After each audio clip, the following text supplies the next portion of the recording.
আসসালামু আলাইকুম, welcome to রোকেজ recipe. আমি আজকে আবার আপনাদের নিকট উপস্থিত হলাম আমার বাসার সবারই একটা খুব পছন্দের রেসিপি নিয়ে। তাই আমি আজ আপনাদের সাথে রেসিপিটা শেয়ার করছি। এই রেসিপিটা হচ্ছে গরুর মাংসের কিমা ও সবজি দিয়ে কোপ্তা। বিকেলে চায়ের সাথে কি খাবেন ভাবছেন? তাই রেসিপিটা ঝটপট বানিয়ে ফেলুন। আসুন তাহলে রেসিপিটা শুরু করা যাক। প্রথমে আমি হাড় ছাড়া কিছু গরুর মাংস নিয়েছি। এগুলা ভালোভাবে ধুয়ে সামান্য লবণ দিয়ে সিদ্ধ করে নিলাম। তারপর একটা মিক্সিতে নিয়ে ব্লেন্ড করে কিমা তৈরি করে নিব।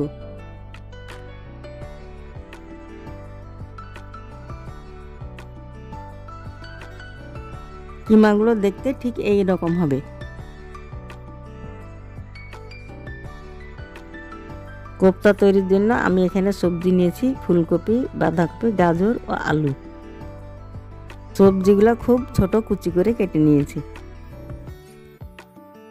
সব সবজিগুলো একটা পাত্রে নিয়ে নিলাম।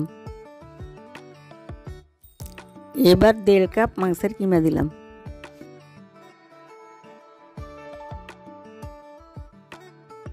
এরপর পেঁয়াজ কুচি, কাঁচামরিচ কুচি ও ধনেপাতা দিলাম।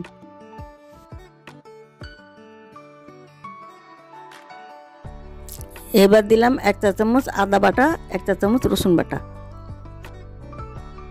তারপর দিলাম 1 চা চামচ মরিচ গুঁড়া, আধা চা চামচ হলুদ গুঁড়া। এবার দিলাম 1 চা চামচ গরম মশলা গুঁড়া ও 1 চা চামচ লবণ। আরও দিলাম 1 চা চামচ জিরা গুঁড়া ও আধা চা চামচ গোলমরিচ গুঁড়া। এরপর দিয়ে দিলাম একটা ডিম। আরও দিলাম 1 চা চামচ টমেটো সস। এবার উপকরণগুলো একটু মিশিয়ে নিচ্ছি।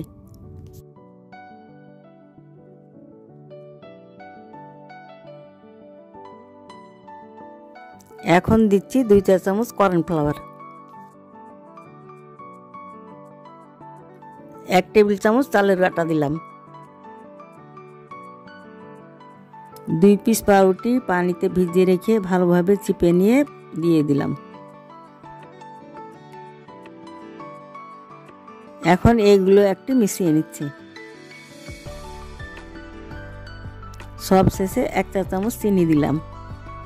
এবার সব উপকরণগুলো একসাথে ভালোভাবে মেখে নিতে হবে।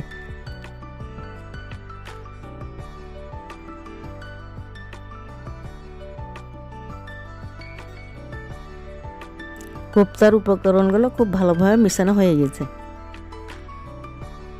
এবার আমি কোপ্তাগুলো বানিয়ে নিব। এভাবে সব কোপ্তাগুলো গোল গোল করে বানিয়ে নিব।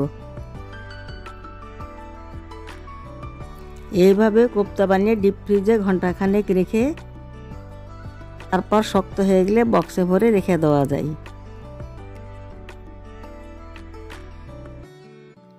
আমি একটা ফ্রাইং প্যানে সাদা তেল গরম করতে দিয়েছি। তেল ভালো গরম হলে চুলার আঁচ কমিয়ে কোপ্তাগুলি একটা একটা করে তেলের মধ্যে ছেড়ে দিব।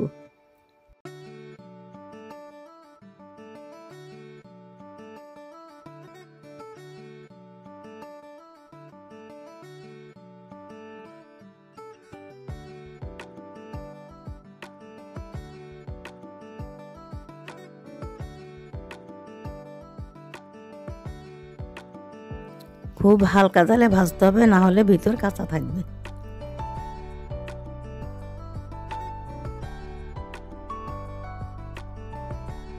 এক পিঠ ভাজা হলে তারপর উল্টিয়ে দিব।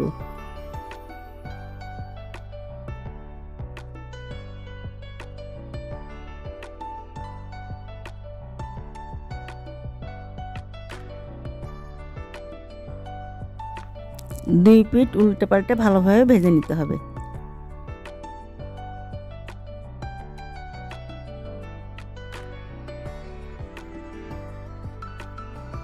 কোপ্তাগুলি ভালোভাবে ভাজা হয়ে গেছে, এবার আমি উঠিয়ে নিচ্ছি।